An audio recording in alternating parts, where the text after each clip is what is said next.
learning more every day. We don't yet know Omicron's severity, its exact rate of transmission, nor indeed the full effectiveness of our vaccines against it. But since I last spoke to you, it's become increasingly clear that Omicron is growing much faster than the previous Delta variant, and it's spreading rapidly all around the world.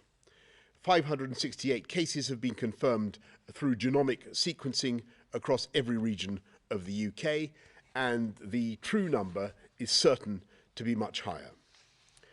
Most worryingly, there is evidence that the doubling time of Omicron in the UK could currently be between 2 and 3 days.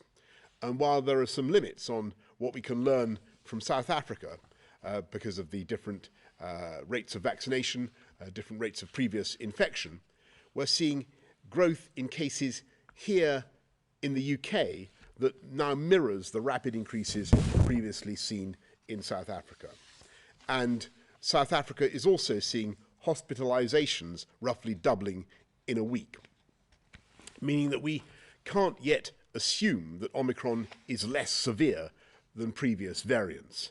So while the picture may get better, and I sincerely hope that it will, we know that the remorseless logic of exponential growth could lead to a big rise in hospitalizations and therefore, sadly, in deaths. And that's why it's now the proportionate and the responsible thing to move to Plan B in England, while continuing to work closely with our colleagues in the devolved administrations, so we slow the spread of the virus, buy ourselves the time to get yet more boosters into arms, and especially in the older and more vulnerable people, and understand the answers to the key outstanding questions about Omicron. So, first, we will reintroduce the guidance to work from home. Employers should use the rest of the week to discuss working arrangements with their employees, but from Monday, you should work from home if you can. Go to work if you must, but work from home if you can. And I know this will be hard for many people, but by reducing your contacts in the workplace, you will help slow transmission. Second, from this Friday, we will further extend the legal requirement to wear a face mask to most public indoor venues, including theatres and cinemas. There will be, of course, exceptions where it's not practical, such as when eating, drinking, exercising, or singing.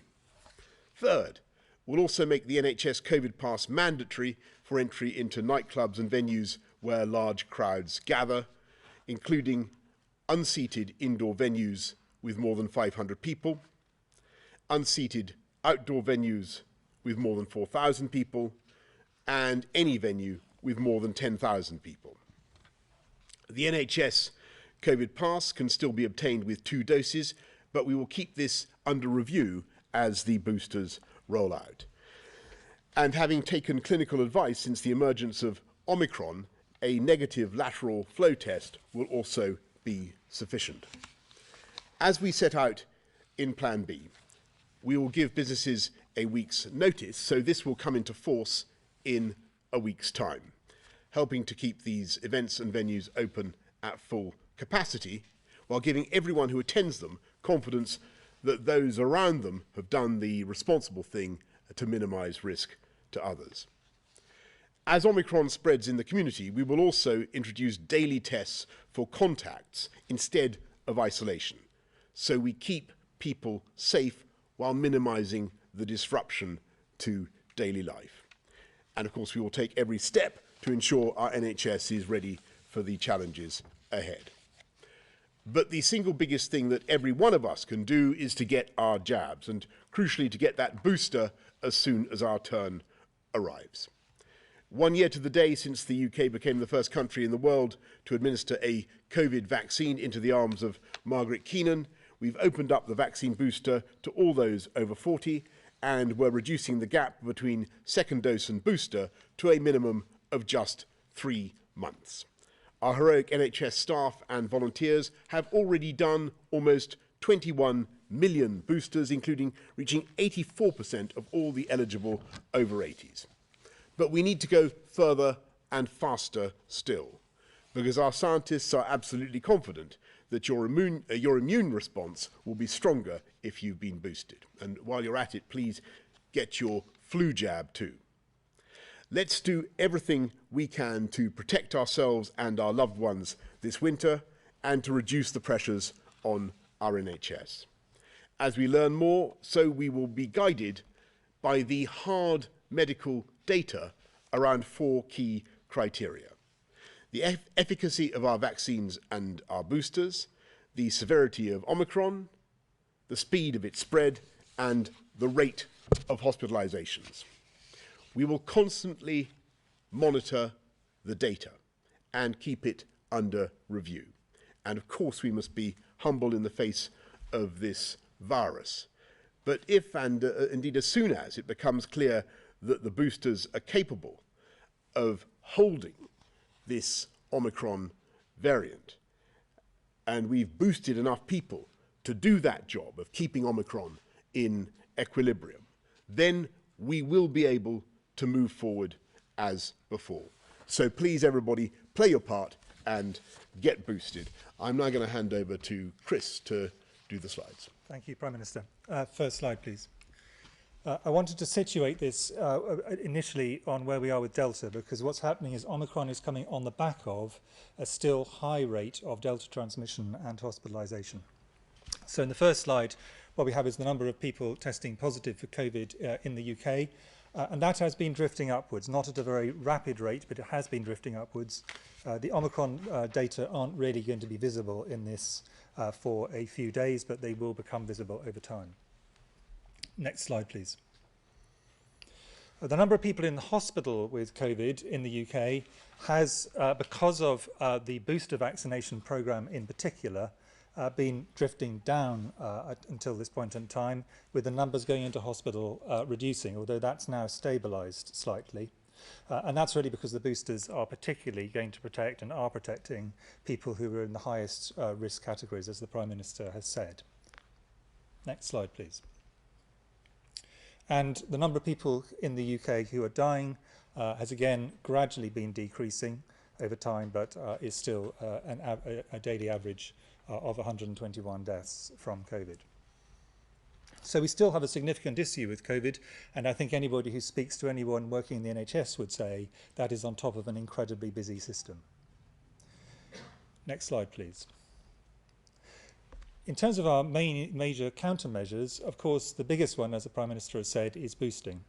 And this is steadily increasing. So we now have over a third of those who are eligible have already had a booster, and they are, by and large, the most vulnerable third. But there's still people who are in higher risk groups who have not been boosted. And of course, we have to move down those groups. And that is going to become absolutely critical, we think, as we move on into a period when Omicron becomes significant and probably then becomes dominant. Next slide, please. And if this is just a data just to show quite how effective, with the variants we've had to date, vaccination can be. And what it compares is, in the dark lines, the hospitalisation rate in the blue-black bars in those who are unvaccinated, and in the orange bars, those who are vaccinated with 2 doses. This is largely protecting against Delta. But as you can see, at every age, a really substantial improvement in your protection. Next slide, please. So now we move on to the data on Omicron, and these are data probably people have seen versions of in media over the last few days, but I think they do need sort of fleshing out a bit. So these are the number of people testing positive for COVID-19 in South Africa. At this point in time, the big increase in COVID in South Africa is virtually all the Omicron variant. And this is now spread all around South Africa. And as you can see, this is an incredibly steep increase in rates. And we're now seeing this translating into increases in hospitalisation. So, for example, I was talking to some of my colleagues from South Africa this afternoon, and they were saying that informal data still to be added to, but there was around about a 300% increase on hospitalisations over the last week. Some of those will have come in with Omicron, and some of them will come in as a result of Omicron. But the fact is those numbers are going up very sharply. Next slide, please. So what's happening here in the UK? Well, I'm afraid that the data here are now clear.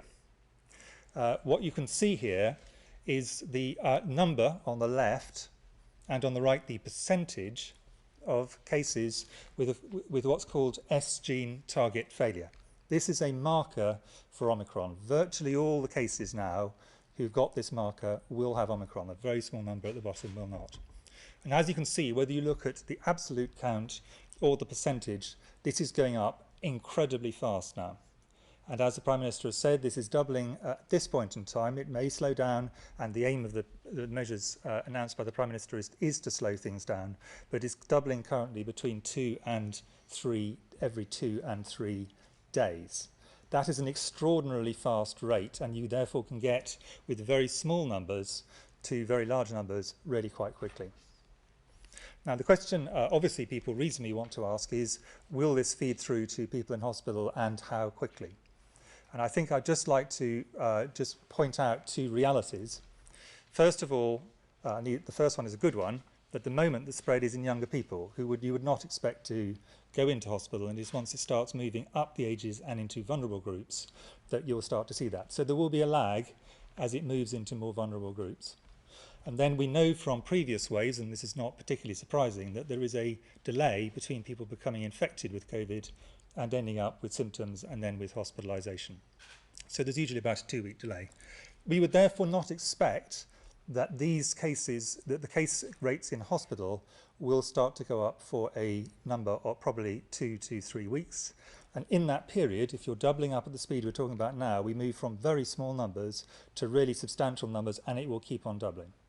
And that really is the reason why these measures have been announced by the Prime Minister as agreed by ministers today.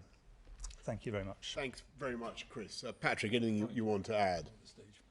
Okay, good. Well, let's go to members of the public then. Dave from Chester. Are mandatory vaccinations being considered, like they are in the EU and other global nations? And if not, why? Why is it acceptable to put measures on our freedoms, but not that on our vaccination statuses? Thanks, Dave. Well, I said right at the beginning of this pandemic that I think, or as soon as we were really talking about vaccination seriously, that I didn't want us to have a society and a culture where we force people to get vaccinated. I don't think that's ever been the way we do things in this country.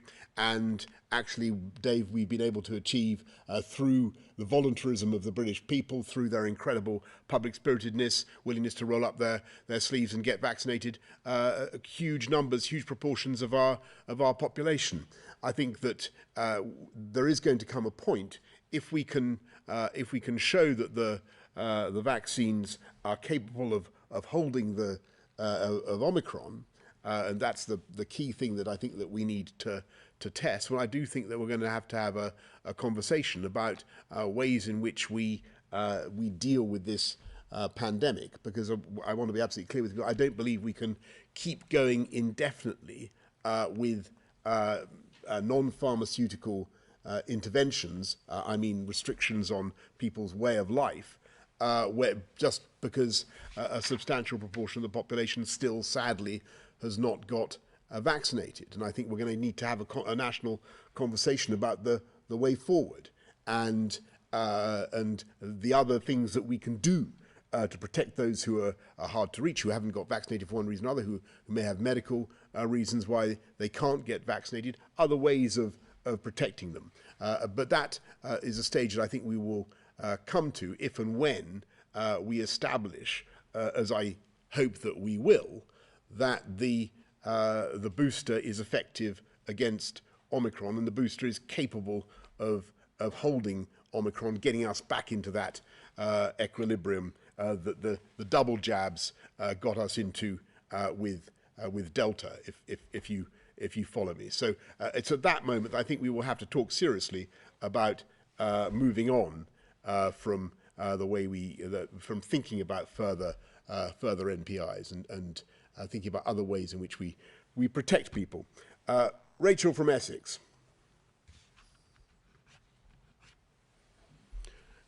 Rachel asks, why can't fully vaccinated British travellers stuck in red-listed countries self-isolate at home when they return instead of a hotel? Quarantine hotels are too expensive, especially as this was implemented at short notice, not giving travellers a chance to get home. Well, Rachel, I think that's a very fair challenge. I think that given the way Omicron is now seeded around the world and not just in red-listed countries, I think we will be looking at the red list and the way that we do it. But it's been very important in the immediate period, the immediate response to Omicron, to have very tough border measures to slow the arrival of the variant in this country, and that was the objective of those measures, and continues to be the objective. I mean, Chris, Patrick, anything you want to add to that? Okay, then let's go straight to Laura Koonsberger, BBC News. Thank you very much, Prime Minister. You're tightening the rules again for millions of people tonight. How can you stand at that lectern, exactly where some of your team laughed and joked about COVID rules, and tell people they must now follow your new instructions? And are you really asking the public to believe that you had no idea what was going on under your own roof? Actually, the first thing I want to say, thanks very much, Laura. The first thing I want to say is that I know that today Allegra Stratton has resigned, and I wanted to pay tribute to her, because she has been, in spite of what everybody has seen, and again, I make no excuses for the frivolity with which the subject was handled in that rehearsal that people saw in that clip, and there could be no excuse for it. And it was I can totally understand how infuriating it was. But I want to say that Allegra has been a fine colleague, has achieved a great deal in her time in government, and was a particularly effective spokesman for COP26. She coined the coal, cars, cash, trees agenda, and helped really to marshal and to rally the world behind the agreement in COP26. And I really, Laura, if you forgive me, I wanted to say that, because I think it's been a sad day for her as well, as an infuriating event for many people around the country. And on that point, look, I want to repeat that the fundamental point is that I think the British public, notwithstanding the point that you make, can see the vital importance of the medical information that we're giving, and they can see the need to take it to heart and to act upon it. And that point has been proved time and time again, and it's never been more conspicuous in the way that the public has responded to the vaccine rollout, and the way that they've done the responsible thing. So I take my encouragement from the way the public have dealt with it themselves. Anushka Astana of ITV. Prime Minister, you've only really agreed to an investigation into what happened on December the 18th last year because of the video that emerged from this room, and Allegra Stratton's resignation seems to further suggest that a party took place despite the denials. But we've also had serious allegations about parties on 3 other occasions. So I want to ask you why they aren't being investigated. Is it because you haven't been caught out in those cases, or is it because reports are true that you attended some of them? And to the rest of you here, can I ask how worried you are about whether this undermines public trust? Because the polling suggests that it does do, and Conservative MPs are openly saying that it's very hard now to mandate the public to act. Thanks very much, Anushka. Well, I repeat what I said in the House and earlier today. The Cabinet Secretary will conduct an inquiry into into what took place on December the 18th. As for other events that other dates that you mentioned, as far as I'm aware, to the best of my knowledge, and we have followed the rules throughout, and that is what you would expect. Indeed, we followed the rules. As far as I'm aware, the rules were followed on December the 18th as well. And I just repeat that point. But it's clearly important that the Cabinet Secretary is able to get to the bottom of it. But in the meantime, on your sort of your global, your big point again, Anushka, which is really the same as Laura's, I think overwhelmingly the public see the importance of the messages that they are getting via this medium. It is imperfect. We do what we can to explain what we think is necessary. I know it's contentious. I know it's difficult, and I know that sometimes the messages are confusing. We do our absolute best to make it as clear as possible, and we do everything that we can to protect public health. That's what we're driven by. But Chris and Patrick, you were asked. I mean, the measures work because people follow them, and that's been shown time and time again during this. So it's incredibly important everyone follows it. It's everybody. It was incredibly important throughout. It's going to be incredibly important going forward, and it only works if we all do it. And we're now facing a viral variant that's rapidly progressing. It's got a doubling time of between 2 and 3 days. And measures need to be taken to try and slow the spread of that variant, as well as, and I think this is important, us all boosting our own defences by getting a booster jab. So I think the rules are there, quite carefully thought through and given scientific evidence, and they're there because they're important and they're there for everybody to stick to. Yeah, if I can just add to that, I mean, I think we all know that people get very angry, including colleagues and friends, and when they feel that it's unfair. And the Prime Minister said that in the House of Commons, and he said it today. That's quite different from people, I think, wanting to actually know what's going on and then make decisions. And I think those two need to be separated. And the point about what we're trying to do is trying to actually say, look, here are the reasons. This is moving very fast, doubling every 2 to 3 days. It is too early for us to be absolutely confident about hospitalisations, but I think you've seen how things have gone before. That's probably the way to bet. And then if we're pleasantly surprised, no one will be happier than I would be, and Patrick and the Prime Minister. We know that it looked as if it was going to be able to evade vaccination, and now clinically we know that it can in terms of infection. So we know that is an issue, therefore the boosters become significantly more important. And we know that we're going early now so as to try and be able to slow this down at an early stage of events. And I think if it's laid out to people in a way that is reasonable, irrespective of other things, people want to know the logic as to why they're doing it, and I hope we're trying to lay out the logic of trying to do that. That's not in any way to try and move away from the earlier point, but I just think those two should be kept separate in people's minds. Thanks very much, Chris. Beth Rigby, Sky. Prime Minister, on Allegra Stratton's resignation, she resigned today. She looked broken as she did it. How did you feel when you watched that statement and watched what she said, heard what she said? And doesn't it lead to your leadership being questioned if others are taking responsibility for things that happen in this place instead of you taking responsibility? And to the scientists, people are going to feel pretty flat today listening to this press conference. They were told to get their jabs, to get their boosters, that we would have an irreversible path out of lockdown, that life would continue. Winter comes, we are now being told that we have to live with restrictions again. Is this just the reality of living with COVID? So this is not just another year this is happening, but this is our lives now for years to come. I think people will be worried about that. Thank you. Yes, just Beth, first on your first point, look, I repeat what I said to Laura. I think that Allegra has been an outstanding spokesperson for the government, for COP.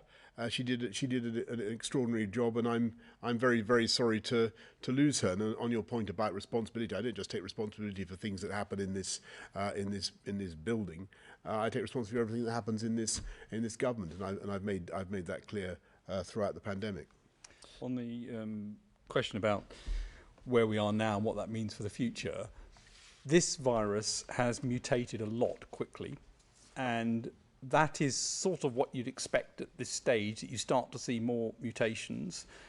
This one's got a lot more than anyone thought would arrive that quickly, and that's what's caused so many concerns about it, spreading very fast.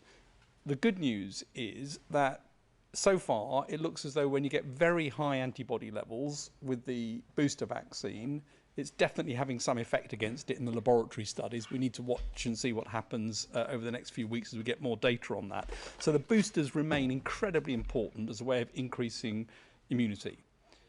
What we're on is a road from pandemic to endemic, where this becomes a more sort of regular infection like flu or something over time, but we're in a sort of bumpy transition for that, and that's going to be difficult, and it is difficult now, and there are special measures that need to happen now to try and reduce the spread.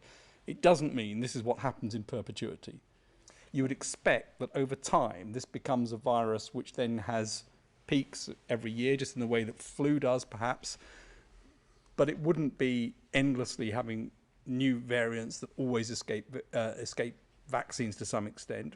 You would also expect that the vaccine will need to change over time, just as the flu vaccine changes year on year, and you get a slightly different one because the thing continues to evolve a bit. So I think this is a surprise change that's happened. It's a big one, and yes, it's going to make everyone feel a bit sort of deflated about it, but there are things that can be done. I think the vaccines are going to hold up to some extent here, and I think probably boosters will really push that to a level that's going to be important. We need to test that and find out, and I don't think it's a harbinger of what happens hereafter. We will see more variants, and they will always cause some sort of challenge, but that challenge is the same sort of challenge that you're going to see year on year with other things as well over time. Can I just add to that, because I mean I obviously completely agree. We're in a sort of transition period from a point when the pandemic first hit in 2020, where we had to rely entirely on social measures and had no medical countermeasures. We will get to a stage where we have multiple countermeasures, probably lots of different types of vaccines, antivirals we currently don't, a whole variety of other areas, which is the way we have dealt now with very many infectious diseases. We're in that midpoint. We are immeasurably better off now than we were with the vaccines we've got, with drugs, with better hospital treatment. There's a whole bunch of things that are so much better than they were. It would be much quicker getting over this than it would have been if the same situation had hit us a year ago. But we shouldn't, at no point have we said that there wouldn't be new variants, significant ones potentially, and vaccine escape ones. That's been said by almost every, I suspect every media outlet that's represented here repeatedly, and for good reasons. That's the biological inevitability. Now, when it comes to this particular, so in the long run, I think the outlook is good, but I think we have to accept that it's not, there's still a difficult period. And in terms of this particular variant, the question I think is really going to be, is this held by the current vaccines with boosters, or are we actually going to have to do a reformulation of the vaccine, at least for more vulnerable people, and that is what we will need to do over time. And it may be actually what we have is a transition period where the booster holds it for a bit, and that buys us time, and then we can actually get a specific or what's called polyvalent vaccine, and that will allow us then to, from later on in this year, be able to respond to it directly. So I think we should, in a sense, what I think we should say is I can see why people would feel deflated, but this is a kind of setback. This is not a situation where we're back to square one. We're having to just deal with it as we always thought we might have to. Prime Minister, sorry, just to follow up quickly, you said that you were furious about the video you saw about the mock press conference. Yes. How did you feel when you saw Allegra's? Yes, I'm sorry. Yes, I'm sorry. Because of the huge press of meetings so far today, I haven't been able to see that, but I'm of course aware of what Allegra has said, and I just repeat what I said. I'm very grateful to her for everything that she's done, and I wish her all the very best, and we will certainly miss her here in government. But I just want to add to what Chris has said on this crucial period, because I think that there is at least a strong possibility that we will discover in the course of the next few days and weeks that indeed the combination of two jabs and a booster is capable of holding Omicron in equilibrium in the way that we want, and then as I said, we will be able to move forward. And it's always worth bearing in mind that what we're doing today with Plan B is something that we set out back in September. So this is not a deviation from the position that we thought we might find ourselves in as winter set in. We always reckoned that we'd see a spike in disease and in infection. Actually, Delta has been remarkably stable. The problem has been this sudden emergence of Omicron and the real spike that it's producing. And given the potential numbers that Omicron could produce, we just have to respond today in the way that we are. Pippa Crerar from the Mirror. Thank you, Prime Minister. I thought I'd have another go at Anushka's question because I don't think you quite answered it. Can I ask why you've tasked Simon Case with investigating a party on December the 18th last year that you weren't at, rather than one on November the 27th, where you gave a speech that you were at, in breach of the rules by any reasonable legal analysis? No. And further to that, will you extend the inquiry, Simon Case's inquiry, to include any other gatherings, events, parties, use the term that you choose, that took place in number 10 or indeed in your flat, if there's evidence of them? So first of all, Pippa, this is a huge, as people know, this is a massive Department of State, and there are people working flat out the whole time, working on all sorts of issues, and they work extremely hard. And according to very, very well respected civil servants and advisors, special advisors that I've talked to about what happened in the events that you describe, no rules were broken. I've asked Simon Case to look at the other Cabinet Secretary, Simon Case, to look at the December the 18th event. I'm sure he'll be considering all sorts of things. But as far as I'm concerned, all the evidence I can see is that people in this building have stayed within the rules. If that turns out not to be the case, and people wish to bring allegations to my attention or to the police or whoever, then of course there will be proper sanctions. But in the meantime, I think what we should do is let Simon get on with, let the Cabinet Secretary get on with his job, and I'm sure he'll be making his findings public as soon as possible. Ben. Are you restricting him to looking at December the 18th? I mean, that's the part of the question. The guidance has been, and the rules have been observed at all times, and he's looking at the issue of the 18th of December. He may wish to look at other things. That's a matter, frankly, for him. Ben Riley-Smith of The Telegraph. Thank you, Prime Minister. 3 quick ones. Tory MPs have suggested you pulled this announcement forward to bounce headlines about the Christmas party. Is that true? On Christmas parties and nativities, what's your message now to the country? Is it those should be cancelled? And there's no time limit at all to these new restrictions or when they might be considered. When do you think the earliest point that might be? Mid-January, February or spring? And a quick one for Professor Whitty, just picking up on your point about reformulating the vaccines. Do you think there's a real possibility a lot of people might need a 4th vaccine before next autumn to counter Omicron? Right, thanks very much, Ben. So look, on the first point, we'll just imagine the counterfactual. Colleagues say, or people say that we're somehow making this announcement to coincide with events in politics. Well, actually, imagine if this step were to have been delayed because of political events of one kind or another. What would people say then? You've got to act to protect public health when you've got the clear evidence, and I think I'm right in saying that SAGE only met yesterday to discuss this. The evidence about the transmissibility of the virus has we've been watching it for days, but it's become, I'm afraid, unmissable, not just in South Africa, but in this country as well. And you know, if you delay, as everybody knows, with a doubling time of 2.5 to 3 days, you see more doublings, and your position becomes predictably and inevitably worse and more difficult to recover from. On Christmas, the best way to ensure we all have a Christmas as close to normal as possible is to get on with Plan B. Irritating though it may be, it is not a lockdown. It is Plan B. It is what we set out a while back, and to get your boosters and get your jabs. That's the best way forward. And as for when we'll review the measures, Ben, which I think was your third point, as I say, no later than early January, and possibly before, if we start to get some of that really granular information. But we need to see the data and work on it pretty hard.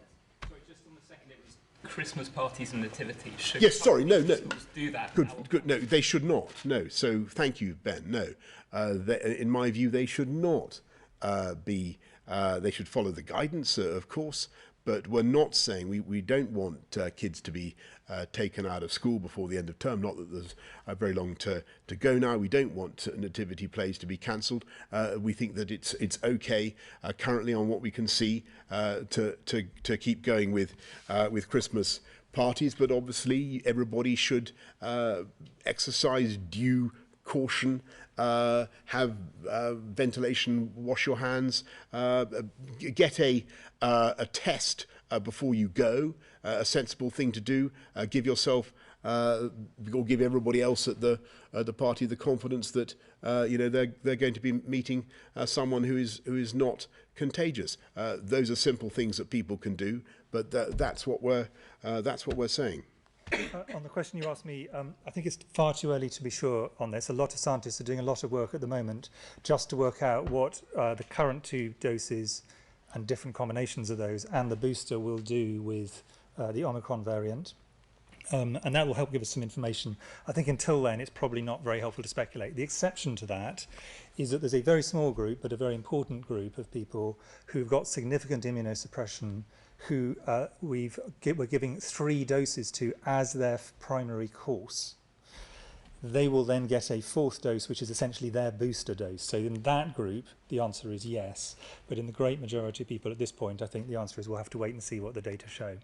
Just to build on that, I mean, we've now got vaccine design that allows you to alter them quite easily and to make, as Chris said, so-called multivalent or polyvalent vaccines against different variants in one go. Those are going to provide breadth of coverage in the future. When they'll be needed, we don't know. We've also got antiviral drugs coming through now. 2 have been reported recently, which have good effects. So there are increasing number of options to look at this. But, and this is important, going back to the timing point, SAGE met last week and met again yesterday, on both occasions, saying, look, this is spreading rapidly. You don't just watch it spreading rapidly. You need to do something. And that isn't just the boosters. The boosters are incredibly important, but it's also about trying to reduce the possibility of spread, which means reducing social contacts in order to try and achieve that. Thank you. Emilio Casalicchio from Politico. Thanks, Prime Minister. You just suggested that Simon Case could extend this probe beyond just this alleged party on the 18th. The Permanent Secretary for the Department for Education today said that party that happened at DFE that they apologised for will be included in that probe. So obviously it's quite flexible.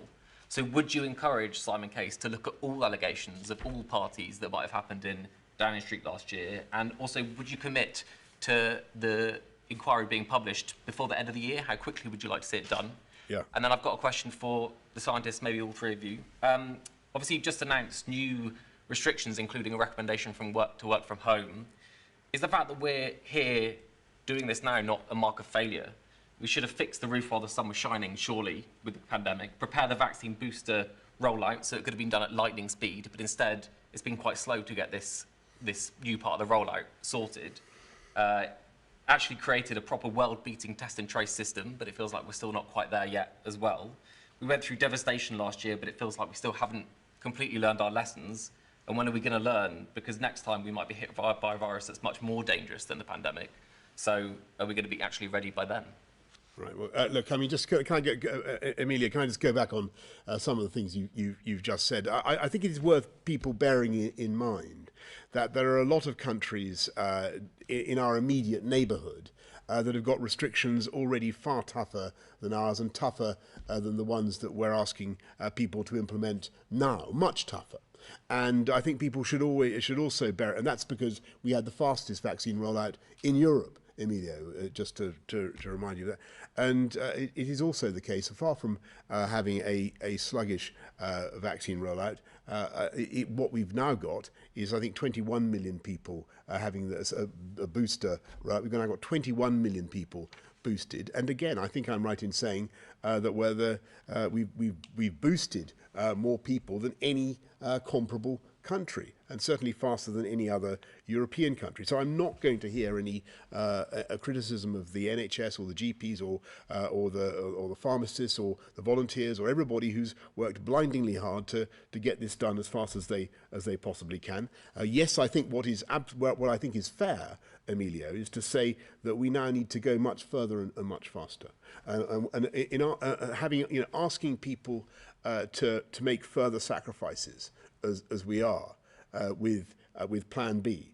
We've got to step up that booster campaign, and it's got to grow wings. And the pledge that everybody over 18 will get the offer of a booster by the end of January. I want to see us deliver that, and I want to see such a huge rate of booster vaccination in this country that if, as I hope, the boosters can hold Omicron, then we can get back to the road that we were on. That's what we're trying to achieve. And on your other point about the Cabinet Secretary, as far as I'm concerned, he's got to get to the bottom of what he thinks is appropriate and right. But I repeat my view that to the best of my knowledge, everything I've been told is that the rules were followed. But if that doesn't turn out to be the case, then there will be the appropriate sanctions.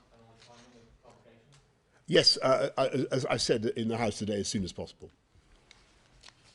Shall I first go on? Yes. Actually, want to add on the wider one. I mean, there are multiple points you put there, and I'll try and give a very brief answer. Short version on pandemic, of course we have to plan ahead, but remember that every pandemic is different. The last pandemic that is as bad as this one, and you can certainly conceptualise very, very bad alternative ones, was HIV, a sexually transmitted infection, completely different way you approach it. So the idea that somehow something you can just take off the shelf and that's your pandemic plan, every single time you have to adjust it according to what you find. This is a very serious pandemic. Second general point is inevitably there have been bumps along the road and things we would do differently if we had done them again. That's obvious.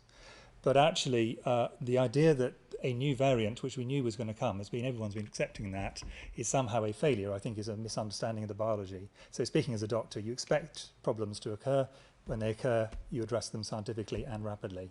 And if I can just make one plea on behalf of my colleagues who do the operational side, whether on the NHS or elsewhere, quite a lot of those, I'll put this mildly as I can, quite a lot of those who say, isn't it ridiculous, it's going so slowly, have not got as much experience of running national programmes as maybe they might want to have to make those kind of comments.